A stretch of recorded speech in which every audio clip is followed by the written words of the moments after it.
Il y a des dispositifs publics, notamment le FIDES. C'est quoi, c'est fonds d'innovation pour le développement de l'ESS? Innovation, hein, c'est ça.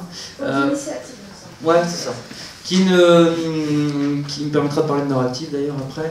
Mais en gros, le FIDES, c'est ça, hein, ça finance un projet d'étude d'action pour un projet de création d'entreprise en ESS. Je pense que mon projet de création d'entreprise ESS va créer au moins, je crois que c'est 3 emplois sur 5 3 à 5 sur les 5 ans à venir. Tu prouves ça devant un jury avec un beau dossier, tu dis voilà mon projet c'est ça, etc. Mais il faut que je puisse faire une étude d'action qui va me permettre de bien comprendre comment je vais le monter financièrement, de trouver les bons partenaires, etc.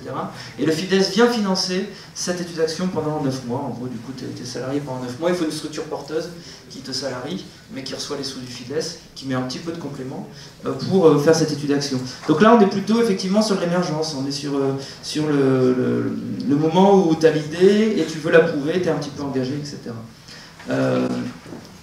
Et il y a les financements publics. Les financements publics, donc, je vous l'ai dit, hein, dans le modèle économique structure de l'ESS, il y a la redistribution, c'est-à-dire les subventions.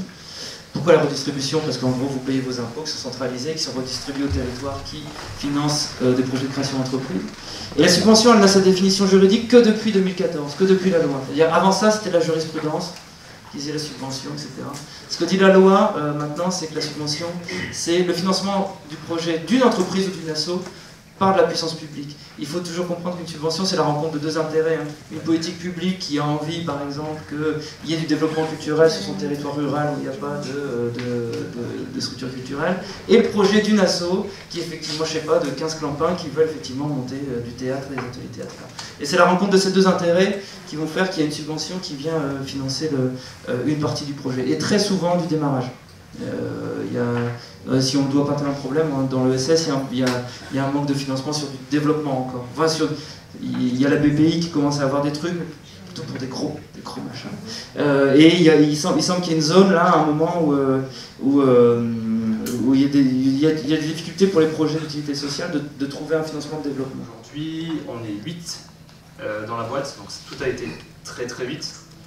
Et là, on a au début eu des subventions, on a fait un prêt à la banque, on a apporté du capital, donc j'y reviendrai aussi après. Et là, on est en train de lever entre 1 et 3 millions d'euros. Pour vous dire que c'est possible, moi je suis encore étudiant là en Master 2, je fais tout ça en plus de mes études en Master 2. C'est possible, ça peut aller très vite. Vous pouvez rencontrer la bonne personne qui vous fait accélérer. Et après tout s'enchaîne en fait très vite et voire même ça peut vous dépasser.